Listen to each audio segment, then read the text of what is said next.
ശ്രീ പാർവതിയും കൈലാസനാഥനുമായി ഉണ്ടായ തർക്കമൊന്ന് ചൊല്ലിടാം കിളിപ്പെണ്ണെ.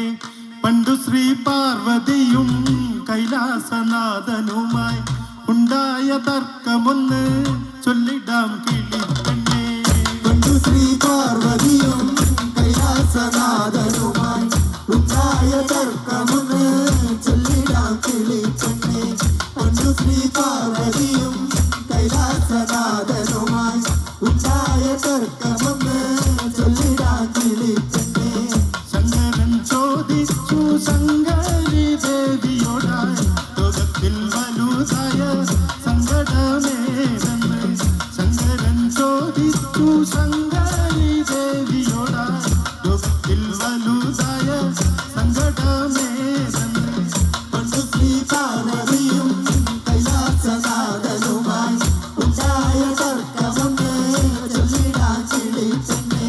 പണ്ടു ശ്രീ പാർവതിയും കൈലാസനാഥനുമായി ഉണ്ടായ തർക്കമൊന്ന് ചൊല്ലിടാം കിളിപ്പെണ്ണെ.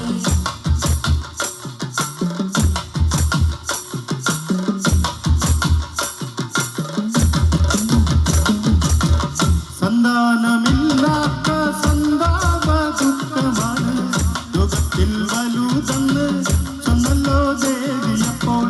ദാരിദ്ര്യ ദുഃഖമാണ് ലോകത്തിൽ വലുതെന്ന് ഗൗരീശനുര ചെയ്തു തർക്കമായി രണ്ടുപേരും. പണ്ടു ശ്രീ പാർവതിയും കൈലാസനാഥനുമായി ഉണ്ടായ തർക്കമൊന്ന് ചൊല്ലിടാം കിളിപ്പെണ്ണെ. പണ്ടു ശ്രീ പാർവതിയും കൈലാസനാഥനുമായി ഉണ്ടായ തർക്കമൊന്ന് ചൊല്ലിടാം കിളിപ്പെണ്ണെ.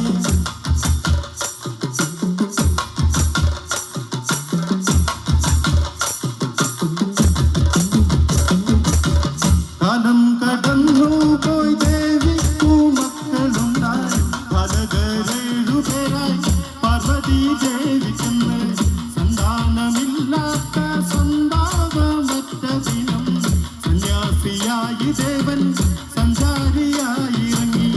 പണ്ടു ശ്രീ പാർവതിയും കൈലാസനാഥനുമായി ഉണ്ടായ തർക്കമൊന്ന് ചൊല്ലിടാം കിളിപ്പെണ്ണെ. പണ്ടു ശ്രീ പാർവതിയും കൈലാസനാഥനുമായി ഉണ്ടായ തർക്കമൊന്ന് ചൊല്ലിടാം കിളിപ്പെണ്ണെ.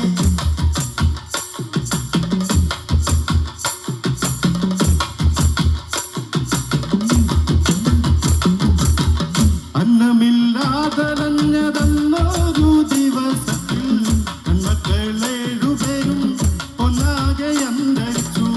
മക്കൾ കഞ്ചടത്തിന്മേൽ ദുഃഖത്തിൽ പേണിരിക്കെ പൊക്കത്തിൽ കണ്ടുവല്ലോ നല്ലൊരു പഴക്കുല. പണ്ടു ശ്രീ പാർവതിയും കൈലാസനാഥനുമായി ഉണ്ടായ തർക്കമൊന്ന് ചൊല്ലിടാം കിളിപ്പെണ്ണെ.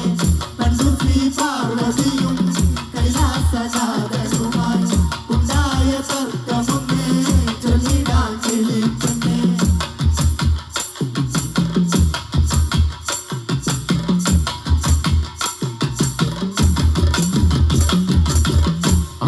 ആർത്തിയോടെഴുന്നേറ്റു ദേവി തൻ കരം നീട്ടി. എത്തുന്നില്ല കൈകൾ മാർഗം മറ്റൊന്നുമില്ല. മക്കൾ തൻ ജഡങ്ങളെ മേൽക്കൂമേൽ കയറ്റിവെച്ച് പൊക്കത്തിലേറി ദേവി പ്രത്യക്ഷനായി ദേവൻ. പണ്ടു ശ്രീ പാർവതിയും കൈലാസനാഥനുമായി ഉണ്ടായ തർക്കമൊന്ന് ചൊല്ലിടാം കിളിപ്പെണ്ണെ. പണ്ടു ശ്രീ പാർവതിയും കൈലാസനാഥനുമായി ഉണ്ടായ തർക്കമൊന്ന് ചൊല്ലിടാം കിളിപ്പെണ്ണെ.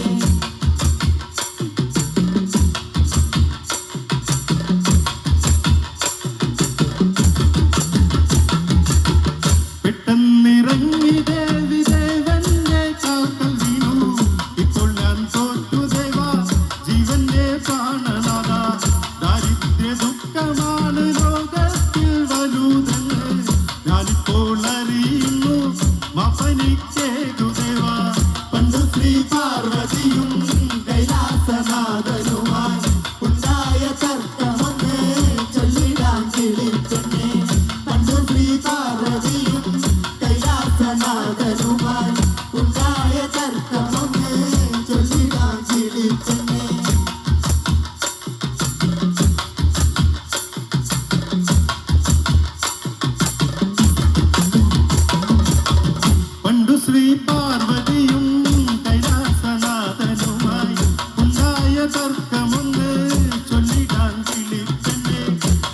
ശ്രീ പാർവതിയും കൈലാസനാഥനുമായി ഉണ്ടായ തർക്കമൊന്ന് ചൊല്ലിടാം കിളിപ്പെണ്ണെ.